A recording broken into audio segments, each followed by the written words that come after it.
Wafanyabiashara wa samaki katika mwalo wa Mswahili jijini Mwanza wamesema biashara zao zimeimarika kufuatia maboresho ya soko hilo na ujenzi wa banda maalum linalowakinga dhidi ya mvua na jua kali. Wakizungumza, wafanyabiashara hao wamesema hatua hiyo imeongeza uhakika wa biashara, mvuto wa wateja na mapato, hali inayochangia kuimarika kwa uchumi wa wafanyabiashara wadogo katika eneo hilo. Awali, wafanyabiashara walikuwa wakikabiliwa na hasara kutokana na uharibifu wa samaki unaosababishwa na mvua na jua kali. Hali hiyo ilikuwa ikiathiri ubora wa bidhaa na kipato chao. Tulifanya ni vikubwa, tumemwagiwa kifusi.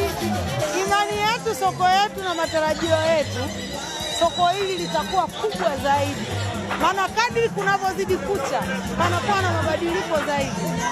Yaani mambo yanakuwa makubwa zaidi. Kama hivi wateja sasa hivi, mvua inapokuwa inanyesha, wateja wanakuwa sehemu sahihi.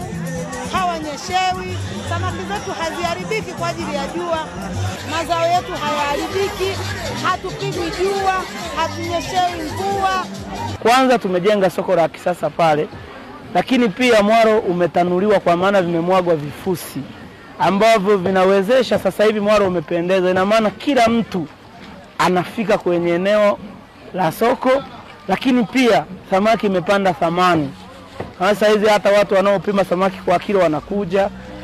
Zamani soko la hapa ilikuwa ikifika mida ya saa 3 hamna soko, lakini sasa hivi biashara inafanyika mpaka saa 12.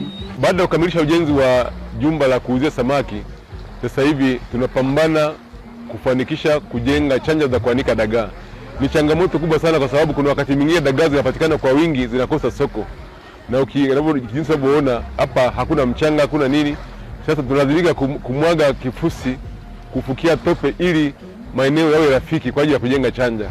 Tunatarajia ndani ya wiki chache, wiki 2 zijazo, tutaanza ujenzi rasmi wa chanja ili wadau au wavuvi wanapoleta dagaa hata kama ni nyingi waanike na kuleta mnyororo wa thamani, kwa sababu dagaa zinapoanikwa chini zinakosa soko. Tunapofanikisha kujenga chanja, hizi dagaa zitakuwa na thamani.